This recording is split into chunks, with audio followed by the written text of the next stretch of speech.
My son-in-law mocked my cheap funeral suit in front of everyone. "It's a good thing your wife passed, now we don't have to be near a failure anymore," he said. Everyone laughed. But when he found out I owned a fortune, he begged for forgiveness. "I'm glad to have you here. Follow my story until the end and comment the city you're watching from, so I can see how far my story has reached." My name is Howard, and I'm 67 years old. The day I buried my wife Martha was supposed to be about honoring her memory, about saying goodbye to the woman who had been my everything for 43 years. Instead, it became the day I learned exactly what my own family thought of me. The funeral home was packed. Martha had touched so many lives as a teacher, as a volunteer, as a friend. I stood near the entrance in my navy blue suit, the same one I'd worn to our daughter Caroline's wedding 12 years ago. The fabric had thinned at the elbows, and if you looked closely, you could see where I'd repaired a small tear in the sleeve. It was the only suit I owned. I didn't care about that. Material things had never mattered to Martha or me. We'd built our life on love, on small moments, on being there for each other. The suit was clean, pressed, and respectful. That was enough. Or so I thought. Derek, my son-in-law, arrived with Caroline about 20 minutes before the service. He wore an expensive charcoal suit, probably cost more than I made in a month back when I was still working as a janitor. His shoes were so polished they reflected the funeral home's dim lighting. He had that look he always had, that smug expression of someone who thought the world owed him something. I was greeting guests near the memorial table, shaking hands, accepting condolences, when I heard his voice cut through the murmur of conversation. "Jesus Christ, Howard, is that the suit you're wearing?" I turned. Derek was staring at me, his eyes scanning me from head to toe like I was something he'd found on the bottom of his shoe. Caroline stood beside him, her face already flushing red. "Derek," she whispered, tugging at his sleeve. Not now, but Derek had an audience now. Martha's cousin Linda and her husband were standing nearby. So were the Johnsons from down the street, and a few of Martha's former colleagues from the school. "No, seriously," Derek continued, his voice loud enough that more heads turned. "You couldn't even get a decent suit for your own wife's funeral? That thing looks like you pulled it out of a donation bin." The words hit me like a physical blow. I felt my throat tighten, my hands starting to tremble. People were staring now, some with pity, others with that uncomfortable expression people get when they witness something cruel, but don't want to get involved. I opened my mouth to respond, but nothing came out. What could I say? That this was the suit Martha helped me pick out years ago? That she'd always told me I looked handsome in it? That we'd laughed together as I tried it on in the department store, both of us knowing it was more than we should spend but doing it anyway because our daughter's wedding was important? Derek wasn't finished. He stepped closer, and I could smell his expensive cologne, see the disdain written clearly across his face. "You know what?" he said, his lips curling into something that wasn't quite a smile. "It's probably for the best that Martha passed. At least now she doesn't have to be tied to a failure anymore. She doesn't have to make excuses for why her husband is such a disappointment." The room went completely silent. I heard someone gasp. Linda's hand flew to her mouth. But what destroyed me wasn't the cruelty of Derek's words. It was the sound that followed. Laughter, not from everyone, but enough. Derek's brother Marcus chuckled. A couple of Derek's friends from his office who'd come to pay respects snickered. Even Caroline, my own daughter, didn't laugh, but she didn't defend me either. She just stood there, her face red, her eyes looking anywhere but at me. My hands were shaking so badly now that I had to clasp them together. The funeral program I'd been holding slipped from my fingers and fell to the floor. I bent to pick it up, and as I straightened, I caught sight of myself in the mirror across the room. An old man in a worn suit, thin gray hair, shoulders slumped, eyes wet with tears. I was desperately trying not to let fall. Was this how they all saw me? Was this what I'd become in their eyes? I looked at Caroline, my little girl, the daughter I'd rocked to sleep when she had nightmares. The girl whose hand I'd held on her first day of school. The young woman I'd walked down the aisle, tears streaming down my face because I was so proud of her. She wouldn't meet my eyes. "I'm sorry you feel that way, Derek," I managed to say, my voice barely above a whisper. He smirked. "I'm just saying what everyone's been thinking, old man." I wanted to leave. I wanted to walk out of that funeral home and never come back. But this was Martha's day. These people had come to honor her, and I wouldn't let Derek's cruelty take that away from her memory. I bent down, picked up the program with Martha's picture on the front, and held it against my chest. In the photo, she was smiling, that warm smile that had always made everything better. Her eyes crinkled at the corners the way they did when she was truly happy. "Don't let them make you feel small, Howard," she'd told me just 3 days before she died, her voice weak but firm, her hand squeezing mine with what little strength she had left. "You are not small. You never were." But standing there with Derek's words hanging in the air and my daughter's silence cutting deeper than any insult, I felt smaller than I ever had in my life. The service began 15 minutes later. I sat in the front row, alone. Caroline and Derek sat beside me, but there might as well have been a wall between us. Throughout the service, as people spoke about Martha's kindness, her generosity, her love, I kept replaying Derek's words.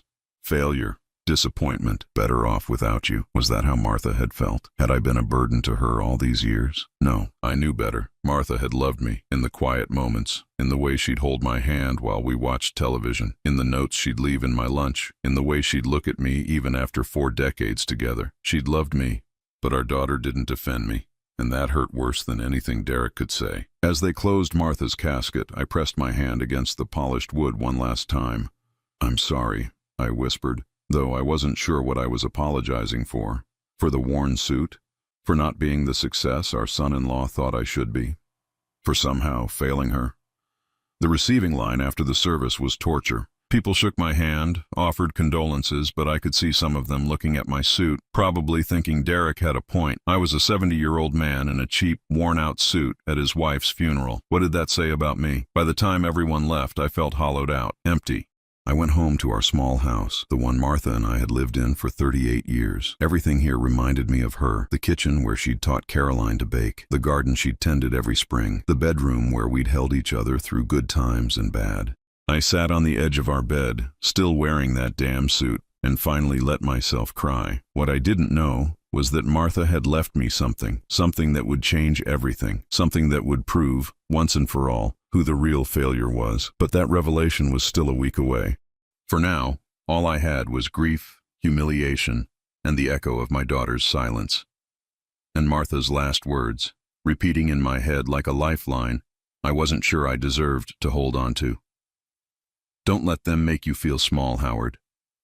But I already felt invisible. The contempt didn't start at the funeral. It had been building for years, so gradually that I hadn't even noticed it becoming normal until it was too late to stop it. I remember the first time I met Derek. Caroline brought him home for Thanksgiving, about 13 years ago. She was glowing, so excited to introduce us to this man she'd been dating for 6 months. Martha and I had prepared all day, cooking her favorite dishes, making sure everything was perfect. Derek walked through our door in an expensive suit, the kind with a designer label visible on the inside of the jacket when he took it off. His handshake was firm, but his eyes, they swept across our modest living room, taking inventory. I saw him notice the old television, the worn couch Martha and I had owned since Caroline was in high school, the faded family photos on the walls. His smile never quite reached his eyes. "So, Howard," he said over dinner, cutting into Martha's perfectly cooked turkey. "Caroline tells me you're a janitor." "Retired now," I said, trying to keep my voice light. "Worked at the Riverside office complex for 32 years. "A janitor," he repeated like he was testing how the word tasted. "That's interesting. My father owns 3 car dealerships across the state." Martha's hand found mine under the table, squeezing gently. She knew what was coming. She always knew. Caroline jumped in, trying to salvage the moment. "Dad worked hard his whole life. He put me through college. Community college," Derek corrected, his tone pleasant but pointed. "Before you transferred, right?" The rest of that dinner was uncomfortable, but I told myself I was being sensitive. Derek was just making conversation, getting to know us. It wasn't his fault he came from money and I didn't. But then came the engagement dinner a year later. Derek had chosen the restaurant, an upscale place downtown where the cheapest entree cost $48. Martha and I wore our best clothes, which meant my old suit and her navy dress she'd owned for a decade. When we arrived, Derek and Caroline were already seated, along with Derek's parents, Richard and Patricia. The Morgans were polished, put together, exactly the kind of people who belonged in a place like this. Patricia's jewelry probably cost more than my annual pension. Richard wore cufflinks that caught the light every time he moved his hands. I felt out of place immediately. "Howard, Martha," Richard said, standing to shake our hands. His grip was perfunctory, dismissive. "Derek's told us about you." The way he said it made it clear Derek hadn't told them anything good. Throughout dinner, the conversation kept circling back to money. Derek's new promotion, his investment portfolio, the house he and Caroline were looking at in an expensive neighborhood across town. Richard talked about expanding his dealership chain. Patricia mentioned their upcoming trip to France. Every time I tried to contribute to the conversation, I felt it fall flat. "Martha and I went to Myrtle Beach last summer," I offered at one point. "Beautiful place." Patricia smiled, but it was the kind of smile you give a child who said something naive. How quaint. Then came the gifts. Derek presented Caroline with a diamond bracelet right there at the table. She gasped, tears in her eyes, throwing her arms around him. It was beautiful, probably cost thousands of dollars. Richard and Patricia gave them a check. I saw the amount when Caroline held it up, crying. $25,000 toward the wedding. Martha and I had brought a gift too. We'd saved for months, scrimping and planning. We gave them a handmade quilt Martha had spent weeks creating, each square representing a moment from Caroline's life, a piece of her baby blanket, fabric from her first Halloween costume, a patch from her high school graduation gown. It was filled with love and history and memory. Caroline thanked us, but she set it aside quickly. Derek barely glanced at it. "A blanket," I heard him mutter to his father. "Thoughtful, I guess." That was the night I realized Derek didn't just see himself as better than me. He pitied me. The wedding was worse. Derek's family paid for everything, and they made sure everyone knew it. The invitations, the venue, the open bar. Everything was top tier. During the reception, Richard gave a speech about how proud he was that his son had found such a wonderful woman, and how the Morgan family would provide everything they needed for a successful future. I gave a speech too.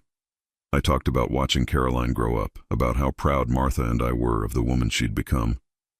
I tried to say something about Derek, about welcoming him to the family, but the words felt hollow even as I said them. When I finished, there was polite applause. When Richard finished his speech, people stood and cheered. After the wedding, things got worse. Derek and Caroline moved into their new house, a 4-bedroom in a gated community. Martha and I were invited for dinner once a month, always on Derek's terms, always at times that felt more like an obligation than a desire to spend time together. I remember one particular dinner about 5 years ago. Derek had just gotten another promotion. He spent the entire evening talking about his new salary, his bonus structure, the stock options he'd received. "You know, Howard," he said, leaning back in his chair, swirling his wine, "if you'd been more ambitious when you were younger, made better career choices, you could have had a life like this." Martha's fork clattered against her plate. "Derek, that's inappropriate." He held up his hands. "I'm just being honest. No judgment, but facts are facts. Some people aim higher than others." Caroline said nothing. She just refilled Derek's wine glass. Christmas was always the worst. We'd all exchange gifts, and the disparity was crushing. Derek would buy Caroline expensive jewelry, designer handbags, things that cost more than I made in a month. For me, if he remembered at all, it was always something dismissive. A $20 gift card to a hardware store, a cheap tie. Once he didn't get me anything and just shrugged when Caroline mentioned it. "Figured at Howard's age he doesn't need much," Derek had said, laughing. Martha always made sure to get thoughtful gifts for everyone, even Derek. She'd knit him scarves, bake his favorite cookies, create personalized photo albums. He'd thank her politely, but I never once saw him use anything she gave him. The worst moment, the one that should have made me realize how bad things had gotten, happened 3 years ago. Caroline's birthday dinner. We met at a restaurant, and Derek spent the first 30 minutes on his phone, making some business deal.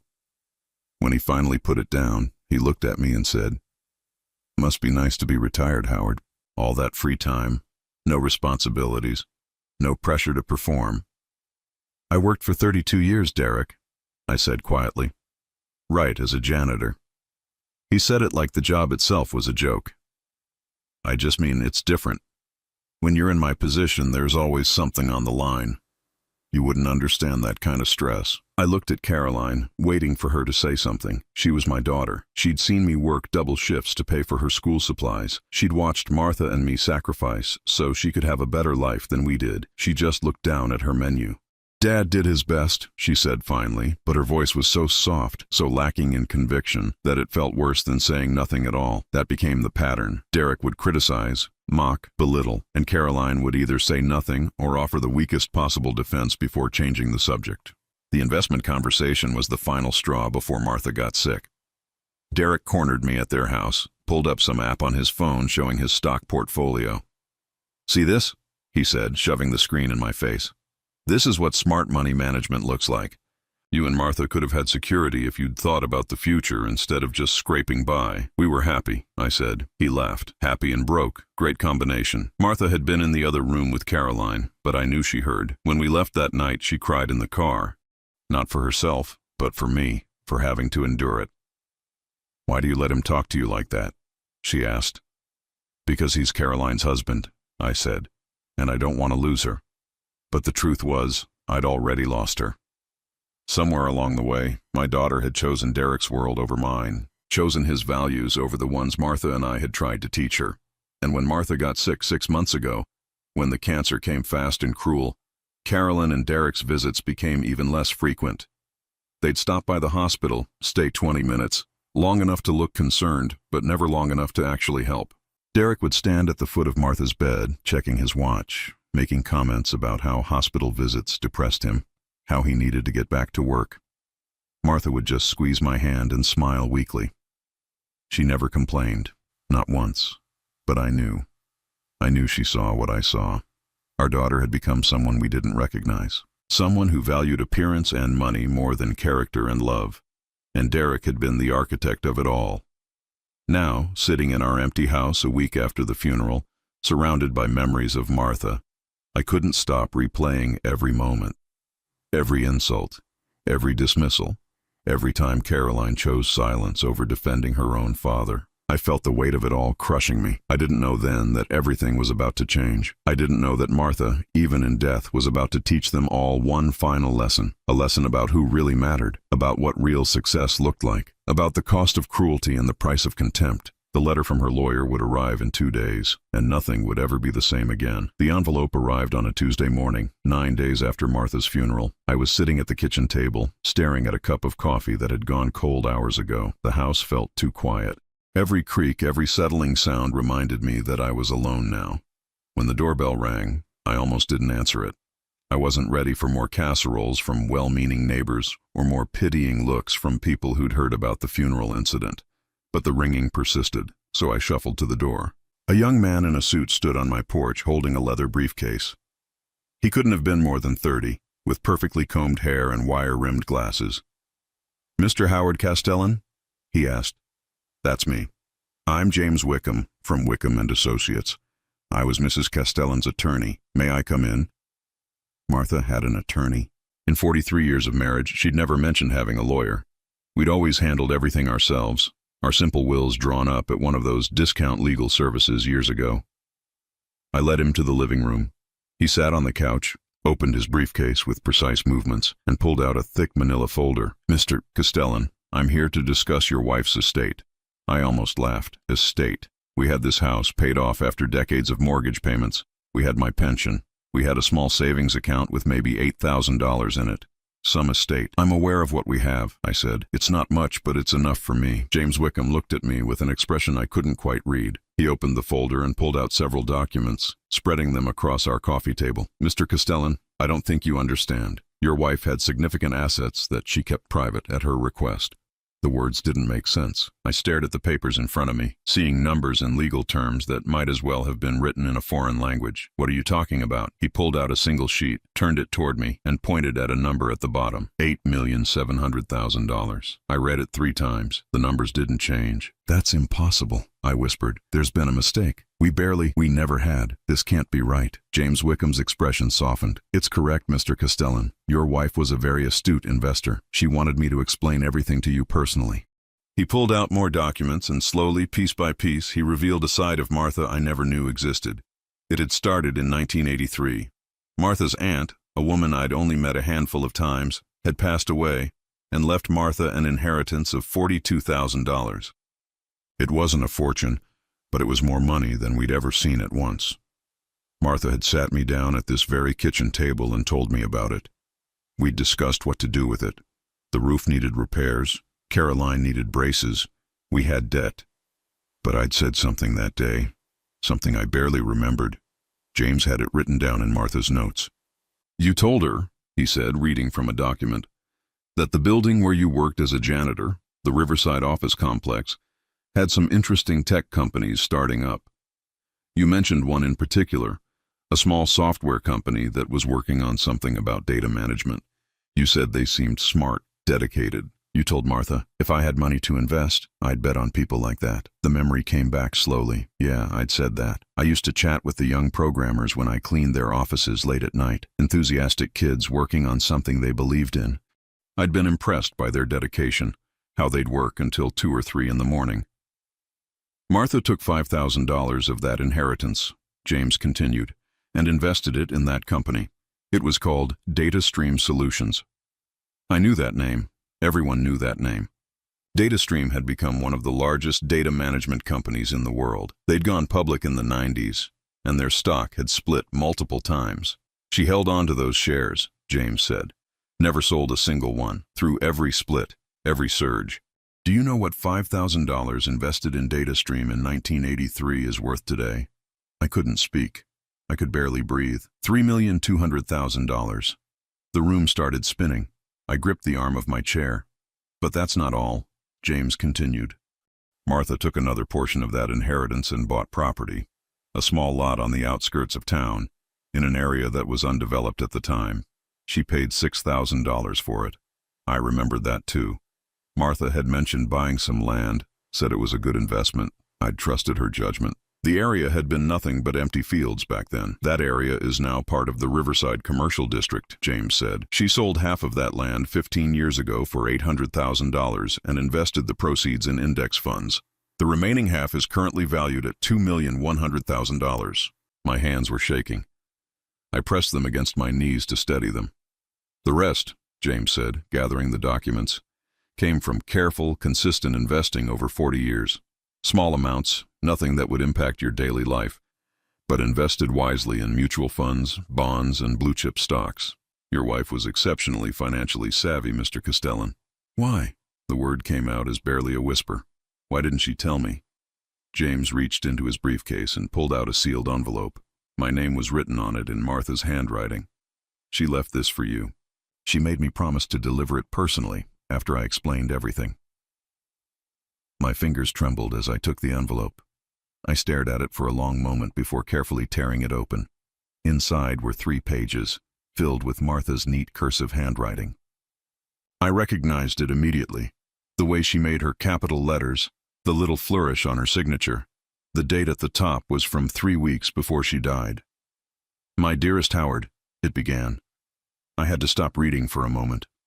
Seeing her words, knowing she'd written this, knowing she wouldn't be here when I read it, it crushed something inside my chest. I continued, "My dearest Howard, if you're reading this, then James has told you about the money. I can only imagine how shocked you are. Please don't be angry with me for keeping this secret. I had my reasons, and I hope you'll understand them. When Aunt Margaret left me that inheritance, you gave me the best investment advice without even knowing it.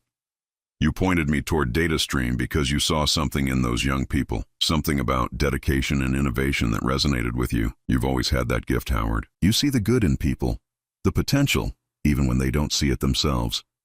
I made that first investment because of you, and when it started growing, I realized something. Money changes people. Not you, never you, but it changes how others treat you. I watched friends who came into money suddenly surrounded by relatives who'd never cared before. I saw it create distance, suspicion, resentment. I didn't want that for us. I didn't want people, especially Caroline, to treat us differently because of money. I wanted them to love us, or not love us, for who we truly were. I wanted to know who would be there for us when they thought we had nothing. And now, my love, we know. The money is yours now, all of it. But I have one request, my final request. Don't tell anyone about it right away. Not yet. For the next few months, live as you have been. Let people show you who they really are when they think you're still just poor old Howard. Caroline is our daughter, and I love her with all my heart. But she's lost her way. Derek has poisoned her against us, against the values we tried to teach her. She needs to see, truly see, what she's become, what she's chosen. Give them time to reveal themselves completely. Then, and only then, make your decision about what to do with this gift I'm leaving you. You are not a failure, Howard. You never were. You gave me the richest life, not because of money, but because of love. You worked hard. You treated people with dignity. You raised our daughter with kindness, even when she stopped appreciating it. You are everything a man should be. This money is my final gift to you. Use it to find peace.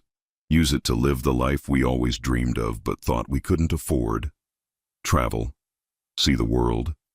Be free. And if Caroline and Derek come back into your life, let it be because they love you, not because they need something from you. I love you, Howard. I have loved you since the day we met, and I will love you beyond this life. Don't let them make you feel small. You are not small. You never were. All my love, always and forever, Martha. By the time I finished reading, tears were streaming down my face. I read it again, and then a third time, hearing Martha's voice in every word. James Wickham sat quietly, giving me time. Finally, he cleared his throat gently. Mrs. Castellan was very specific in her instructions, he said. The money is entirely yours, no strings attached. But she did request that I wait several months before revealing this to anyone else, including your daughter, unless you direct me otherwise. I folded the letter carefully, holding it against my chest. She wanted you to see who they really were, James said softly. She wanted you to have that clarity before making any decisions. I looked at the document spread across the coffee table. $8,700,000. More money than I'd ever imagined having. Money that could change everything. But Martha was right. It had already changed something. It had given me a test, a way to see who Caroline and Derek truly were when they thought I had nothing to offer them except myself. And they'd already failed that test spectacularly at the funeral.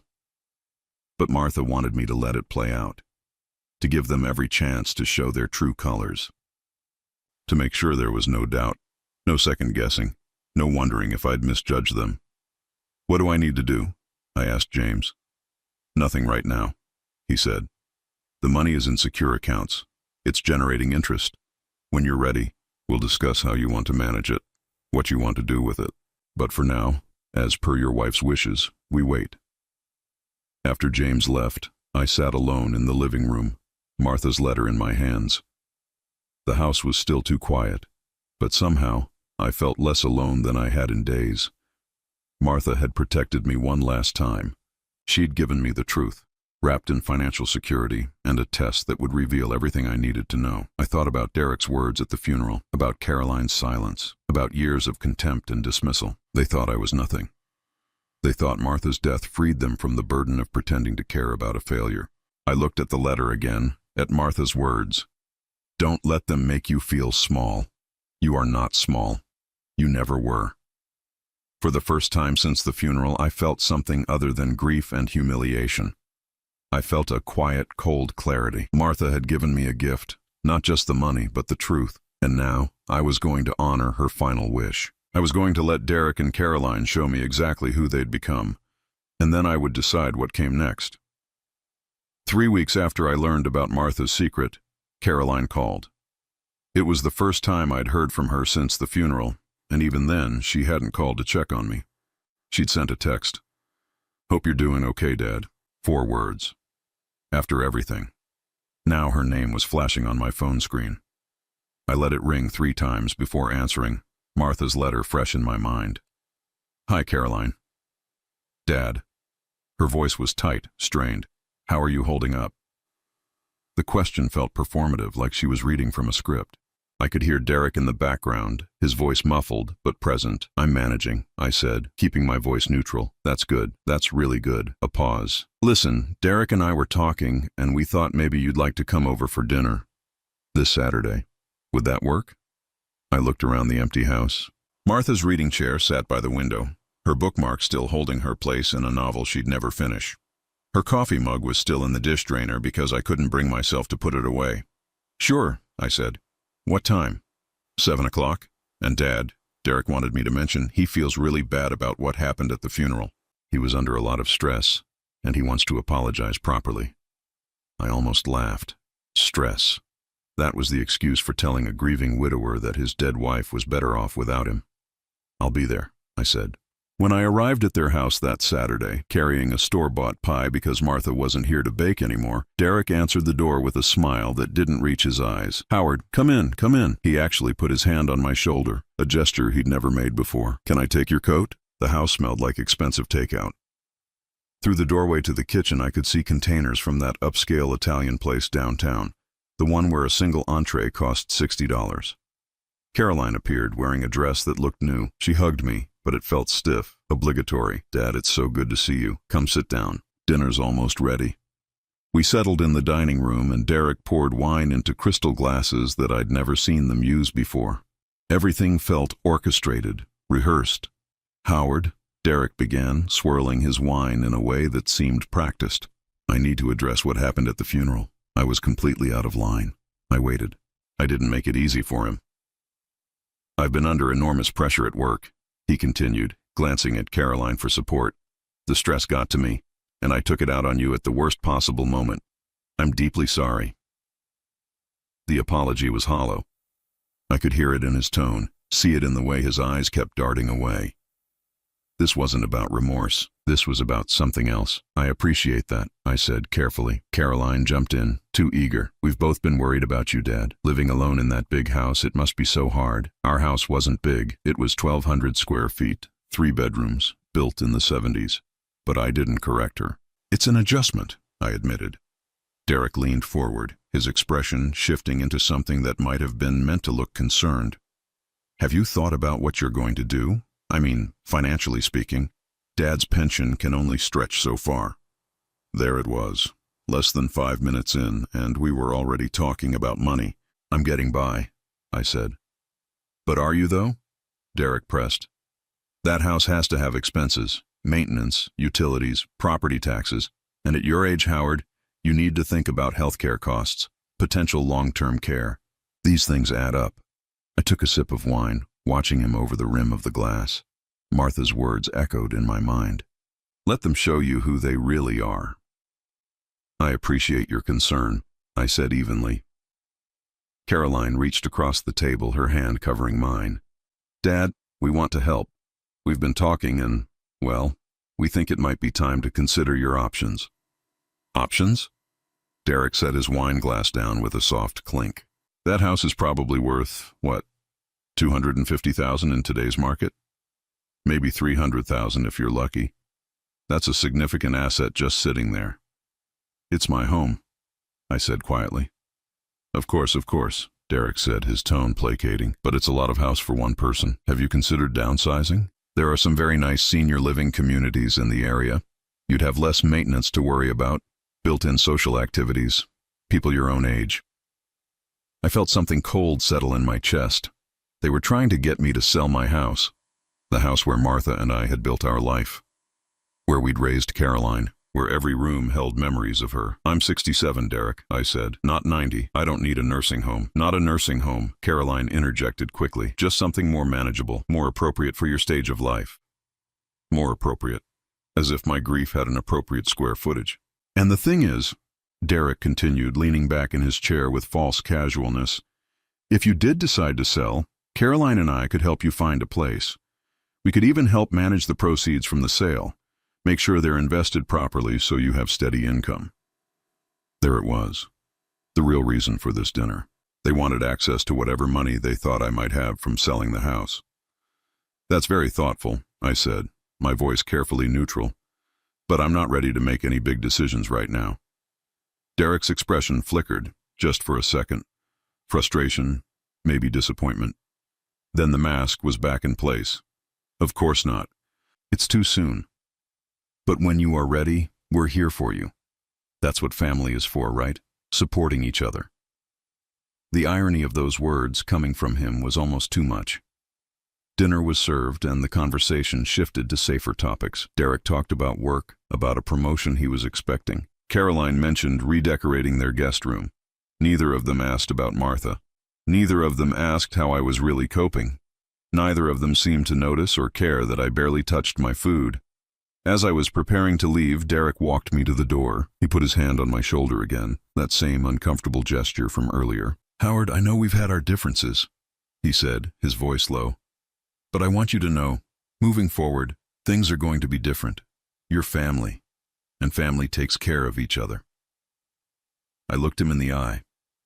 Martha used to say the same thing. Something flickered across his face, but he recovered quickly. She was a wise woman. You should listen to her advice. I drove home in silence, my hands gripping the steering wheel. The whole dinner had been a performance. They hadn't invited me because they were worried. They'd invited me because they saw an opportunity. They thought I was vulnerable, alone, financially unstable. They were already circling, ready to swoop in and help in ways that would benefit them. Over the next few weeks, the calls became more frequent. Caroline would call to check in, but the conversations always drifted to practical matters. Had I looked into those senior communities? Had I gotten quotes for house repairs that needed to be done before selling? Had I talked to a financial advisor? Derek started sending me articles. 10 reasons to downsize after loss, and managing your finances as a widow, and why selling your home might be the best decision you'll make. They were patient, I'd give them that. They didn't push too hard. It was more of a steady pressure, a constant reminder that they were there, ready to help whenever I was ready to accept it. Then, about 6 weeks after Martha's death, Derek made his most aggressive move yet. He showed up at my house unannounced on a Tuesday afternoon. I was in the garden, trying to care for Martha's roses the way she'd taught me, though I was doing a poor job of it. "Howard," Derek called out, walking across the lawn in his expensive shoes. "Hope you don't mind me dropping by. I was in the neighborhood." He wasn't in the neighborhood. We lived 20 minutes from their house, in an area he'd never had reason to visit.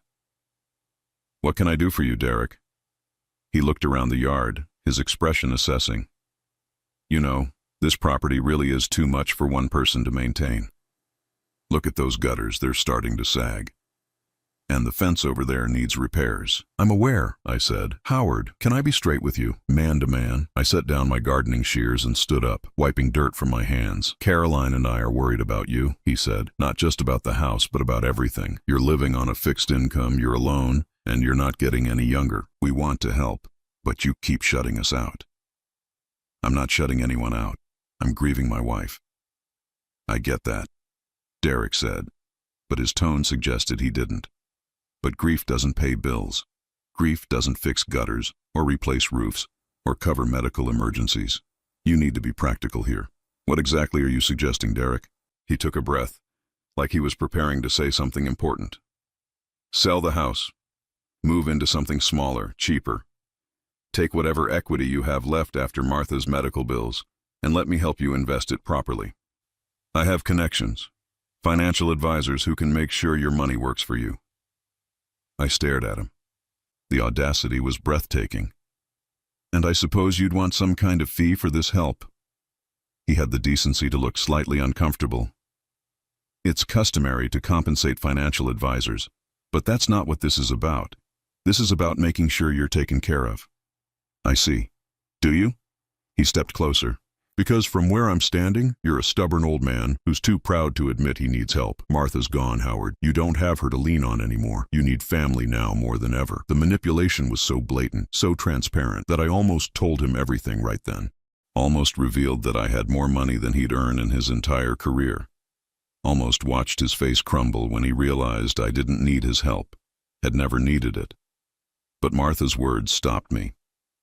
Let them show you who they really are. So instead, I just looked at Derek, let him see nothing but a tired old widower, and said, "I'll think about it." His face lit up with something that might have been triumph. "That's all I'm asking. Just think about it. And Howard, when you're ready, I'm here. We're family." After he left, I went inside and pulled out Martha's letter, reading it for the 100th time. She'd known. She'd known exactly what they were, what they'd become. And she'd given me the gift of absolute clarity. Derek thought he was playing me. He thought I was a desperate, confused old man, easy to manipulate and exploit. He had no idea that I was simply letting him dig his own grave deeper and deeper with every calculated kindness, every false concern, every transparent attempt to get his hands on money he assumed I didn't have. Martha had taught me patience. She'd taught me to wait, to watch, To let people reveal themselves fully before making judgments. Derek and Caroline were revealing themselves perfectly, and I was taking notes on every single moment. It happened on a Wednesday afternoon, 3 months after Martha's death. I was at the bank making a routine deposit from my pension check when I noticed Derek's car in the parking lot across the street. That wasn't unusual. The bank was downtown, near his office. What was unusual was seeing him walk into the lobby 20 minutes after I'd left, heading straight to one of the personal banker's desks. I'd already started walking to my car when something made me pause.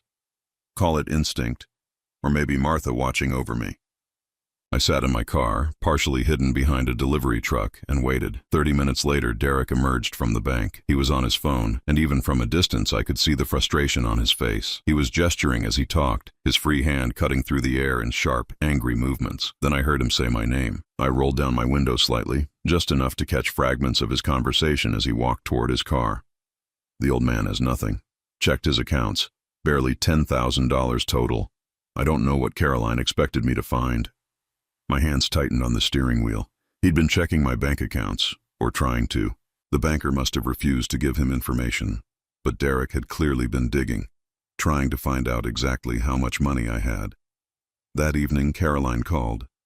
Her voice was strained, tight with something I couldn't quite identify at first.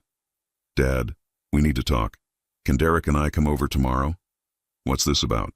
A pause. "We'll discuss it tomorrow, 7 o'clock. There was something different in her tone, not the false sweetness from the dinner weeks ago. This was harder, more demanding. They arrived exactly at 7. Derek was carrying a folder, the kind you'd use for important documents. Caroline looked uncomfortable, her eyes not quite meeting mine as they came inside. "Let's sit down," Derek said, his voice all business now. The pretense of friendliness was gone. We settled in the living room. Derek placed the folder on the coffee table but didn't open it yet. "Howard," he began, "we've been patient. We've tried to help you see reason, but you're not making good decisions, and we're concerned that you're not competent to manage your affairs anymore." The words hit me like a slap. "Excuse me?" Caroline shifted uncomfortably. "Dad, you're not thinking clearly. We understand, grief can cloud judgment, but you need help. Real help. What Derek is saying," Caroline continued, her words coming faster now, "is that we've consulted with an attorney. At your age, after a major loss like Mom, there are legal options to ensure you're protected." Derek opened the folder, pulled out a document, and slid it across the table toward me. "This is a power of attorney agreement. It would allow Caroline and me to make financial and medical decisions on your behalf, for your own protection." I stared at the document, then at them. "You want me to sign away my autonomy?" "We want to help you," Derek said, but his tone was impatient now. "You're living alone. You're clearly not managing well. Look at this place." He gestured around the room. It was true that I hadn't been keeping up with things the way Martha had. There was dust on the shelves, dishes in the sink. The house that had always been warm and welcoming now looked tired and neglected. "This house is falling apart, just like you are," Derek continued. "You can't take care of yourself. You can't make rational decisions about your future. The kindest thing we can do is take this burden off your shoulders." "The burden of my own life?" I asked quietly. Caroline leaned forward. "Dad, please, sign the papers. Let us help you. We can sell the house, get you into a nice facility where people can look after you. You'd be safe, cared for. Isn't that what Mom would have wanted?" The mention of Martha, using her as a manipulation tool, finally cracked something inside me. "Don't you dare tell me what Martha would have wanted," I said, my voice low but steady. "You didn't even defend her husband at her funeral." Caroline's face flushed. "That's not fair, isn't it? Your husband mocked me, humiliated me while your mother was in a casket 15 feet away, and you said nothing. And now you want to tell me what she would have wanted?" Derek stood up abruptly. "Look, old man, we're trying to do this the right way, the legal way. But make no mistake, if you don't sign this voluntarily, we can pursue other options. Conservatorship, mental competency hearings. We have documentation of your decline." "Documentation?" He pulled out more papers from the folder. "Photos of your house showing neglect. Testimony from neighbors about concerning behavior. A statement from Caroline about your confusion and memory issues." I looked at my daughter. "You'd lie about me? Declare me incompetent to a court?" She wouldn't meet my eyes. "It's not a lie if we believe it's true. Dad, you're not yourself anymore." The betrayal was complete. They weren't even pretending anymore. This was a hostile takeover, plain and simple. They'd tried patience, they'd tried manipulation, and now they were moving to force. "Get out," I said quietly. Derek laughed. "You don't get it, do you? You don't have a choice here. Sign the papers or we'll go to court. Either way, we're getting control of your assets. What little there is." I said, "Get out of my house. Your house for now." Derek sneered, the mask completely off. "But not for long. Caroline is your only family, your only heir. Everything you have will be ours eventually anyway. We're just trying to help you transition." I stood up slowly, walked to the door, and opened it. "Leave, now." Caroline stood, tears in her eyes, but I couldn't tell if they were real or performative. "Dad, please, we're trying to protect you." "No," I said, "you're trying to rob me. There's a difference." Derek grabbed the folder, his face red with anger. "You're making a huge mistake. You're going to regret this." "I regret a lot of things," I said, looking at Caroline, "but standing up to you isn't one of them." After they left, I sat in the dark living room for a long time. My hands were shaking, not from fear but from rage. They'd been planning this. The concerned calls, the visits, the suggestions about selling the house, it had all been building to this moment, the moment they'd try to take legal control of my life. I picked up my phone and called James Wickham. "James, it's Howard Castellan. I need to see you tomorrow morning. First thing, is everything all right?" "They made their move," I said, "and now it's time to make mine." The next morning, I sat in James's office and told him everything. The dinner invitation, Derek's visits, the power of attorney demand, the threats of conservatorship. James listened, his expression growing darker with each detail. "They tried to access your bank accounts," he said when I told him about seeing Derek at the bank. "That's potentially illegal depending on how he approached it." "Can they actually get conservatorship?" I asked. "They can try," James said carefully, "but they'd have to prove incompetence. Medical documentation, psychiatric evaluation, evidence of inability to care for yourself. Photos of a dusty house and a daughter's testimony alone won't be enough, especially not when I can present evidence of your actual financial acumen." He pulled out a file.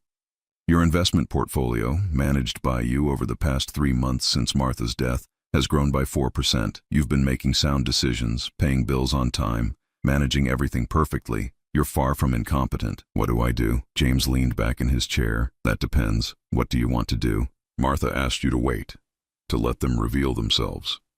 I'd say they've done that thoroughly. The question is, what comes next?" I thought about Martha's letter, about her final wishes, about the test she'd set up for Caroline and Derek. They'd failed. Spectacularly, completely failed. "Set up a meeting," I said. "I want them to come back to my house, tomorrow evening. Tell them I'm ready to discuss their proposal." James raised an eyebrow. "You're sure?" "Very sure. And I want you there. I want witnesses. I want everything documented." He nodded slowly. "What are you planning, Howard?" I thought about Derek's sneer, about Caroline's betrayal, about the years of contempt and cruelty I'd endured for the sake of keeping peace. "I'm planning to give them exactly what they deserve," I said. "The truth." James made the calls that afternoon. Caroline answered on the first ring, her voice eager. "Dad wants to meet?" I heard her say. "Tomorrow evening. Yes, we'll be there. Tell him he's making the right choice." I spent that night preparing. I pulled out all of Martha's letters, every document James had given me, every piece of evidence of the life Martha and I had built together. The life they'd dismissed, the love they'd mocked, the success they'd never seen because they'd been too busy looking down on us. I cleaned the house, top to bottom. I wanted them to see that I was perfectly capable, perfectly competent, perfectly aware of everything they'd tried to do. When I was done, I sat in Martha's chair and held her letter one more time. "Tomorrow," I whispered to her photo on the mantel, "tomorrow they learn who I really am, who we really were." The morning sun came through the windows, lighting up the room Martha had loved so much. I'd been patient. I'd waited. I'd let them reveal themselves completely. Now it was time for them to face the consequences of their own cruelty. And I was ready. They arrived at 7 o'clock sharp, right on time. Derek walked in first, that familiar smug expression already in place. Caroline followed, clutching her purse like a shield. They both stopped when they saw James Wickham sitting in my living room. "Who's this?" Derek asked, suspicion creeping into his voice. "My attorney," I said calmly. "James Wickham. I thought we should have legal representation for this discussion. You brought lawyers into this, after all." Derek's jaw tightened, but he recovered quickly. "Fine. Let's just get this done." They sat on the couch. James remained in the chair near the window, his briefcase at his feet. I stood by the fireplace, Martha's photo on the mantel just behind me. "So," Derek said, pulling out his folder. "You've come to your senses. You're ready to sign the power of attorney." "Not exactly," I said. Caroline leaned forward. "Dad, we've been through this. It's for your own good. Let me ask you something, Caroline." I kept my voice level, calm. "Do you remember what your mother said to you the last time you visited her in the hospital?" She blinked, caught off guard. "What does that have to do with anything?" "Humor me." She shifted uncomfortably. "She said she loved me. She said to take care of you." "She did say that," I agreed. "She said to take care of me." "And is this what you think she meant? Trying to declare me incompetent, threatening conservatorship, attempting to steal my autonomy?" "We're not stealing anything," Derek interjected. "We're protecting you from yourself." "Protecting me from what exactly?" "From making poor decisions, from being taken advantage of, from ending up destitute because you're too stubborn to accept reality." I almost smiled. Reality. That's an interesting word. "Let me share some reality with you." I nodded to James, who opened his briefcase and pulled out a thick folder. 3 months ago, I began, Martha's attorney contacted me. He informed me of something I hadn't known, something Martha had kept private for 40 years. Derek's expression shifted slightly. I saw calculation behind his eyes. "Martha was an investor," I continued. "A very successful one. She took a small inheritance in 1983 and turned it into a substantial portfolio." "How substantial?" Derek asked, trying to sound casual but failing. I picked up a document from the side table and read from it. "As of this morning, the estate Martha left me is valued at $8,723,412. The silence that followed was absolute. Caroline's face went white. Derek's mouth actually fell open. "That's impossible," Derek finally said. "You're lying." James stood, pulled out a stack of documents, and placed them on the coffee table. Bank statements, investment portfolios, property deeds, all legally documented and verified. Mr. Castellan is worth considerably more than either of you, I suspect.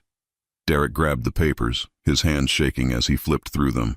I watched his face change, watching him process what this meant. All the condescension, all the mockery, all the attempts to control me, they'd been directed at a man who could have bought and sold him several times over. "You knew?" Caroline whispered, looking at me. "All this time you knew?" "I found out 9 days after your mother's funeral," I said.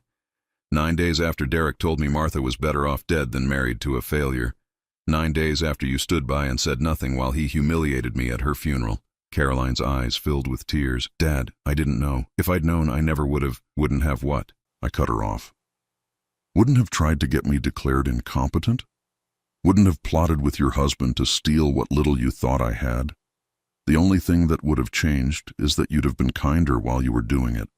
Derek was still staring at the documents, his face cycling through shock, anger, and something that looked like panic. "Martha left me a letter," I continued. "She asked me to wait, to let you show me who you really were before I made any decisions about this money. She wanted me to see the truth without the filter of politeness or obligation. I pulled Martha's letter from my pocket. She wrote, 'Let them show you who they really are when they think you're still just poor old Howard.' And you did. You showed me exactly who you've become." "Mr. Morgan," James spoke up, his voice professional and cold. "I should inform you that your attempt to access Mr. Castellan's private banking information was illegal. The bank has filed a report. Additionally, your threats regarding conservatorship, combined with your financial motives, constitute elder abuse under state law." Derek's head snapped up. "You can't prove that." "Actually, we can." James pulled out another document. "Mr.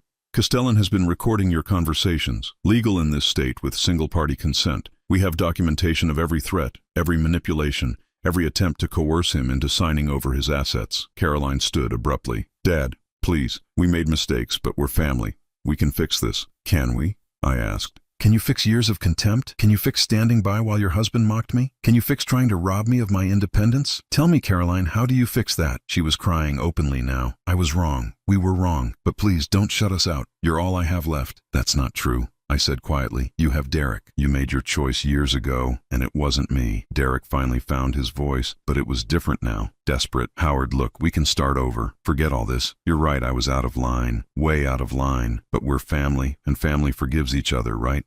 I looked at him, this man who'd spent years making me feel small, worthless, invisible. "You don't get it, do you?" I said. "This isn't about the money. It never was. Martha and I didn't need millions to be happy. We had each other. We had love. We had a life filled with small, beautiful moments that you could never understand because you only value things you can price." I turned to Caroline. "Your mother left me this money because she knew. She knew you'd lost your way. She knew Derek had poisoned you against everything we tried to teach you. She gave me this gift, not just as financial security, but as clarity, as proof of what I'd always suspected but didn't want to believe." "What?" Caroline asked, her voice breaking. "That I'd already lost you long before your mother died." The words hung in the air. Caroline sank back onto the couch, her face buried in her hands. Derek tried one more time. "We can fix this. Just tell us what you want." "What I want," I said slowly, "is for you to leave, both of you. And don't come back." "You're cutting us off?" Derek asked, incredulous. "Over this?" "No," I corrected. "You cut me off years ago. I'm just finally accepting it." James stood, gathered his documents. "Mr. and Mrs. Morgan, I strongly suggest you leave. Any further contact with Mr. Castellan will be considered harassment and will be dealt with accordingly." Derek stood, his face red with rage. "You'll regret this. You're a lonely old man, and you'll die alone with all that money and no one to leave it to." "I'd rather die alone with my dignity," I said, "than live surrounded by people who only value me for what I can give them." Caroline stood slowly, her legs seeming barely able to support her. "Dad, please." "Goodbye, Caroline." She reached for me, but I stepped back. She stood there for a moment, her hand extended, then slowly lowered it. She turned and walked to the door. Derek followed, but at the threshold, he turned back one last time. "This isn't over," he said. "Yes," I replied calmly. "It is." After they left, James and I sat in silence for a long moment. "That was difficult," James said finally. "It was necessary." He packed up his briefcase. "What will you do now?" I looked at Martha's photo on the mantel. "I'm going to live the life she wanted us to have. I'm going to travel, see the world. I'm going to set up a foundation in her name for teachers, for education. I'm going to make sure her legacy is about love and learning, not about the people who tried to exploit it." "And your daughter?" I was quiet for a moment. "The door isn't locked, but she has to choose to walk through it as someone I can trust, someone Martha would have been proud of. Until then, if ever, I have to protect myself. Martha taught me that." James left, and I was alone in the house, but it didn't feel empty anymore. It felt peaceful. I spent the next few months doing exactly what I'd told James. I traveled to Italy, the place Martha had always dreamed of seeing. I stood in the Colosseum and whispered to her photo, telling her about the history, the beauty, the way the light looked at sunset. I established the Martha Castellan Memorial Foundation, providing scholarships for teachers and funding for underfunded schools. Every life it touched was a testament to the woman who'd given me everything, including the truth.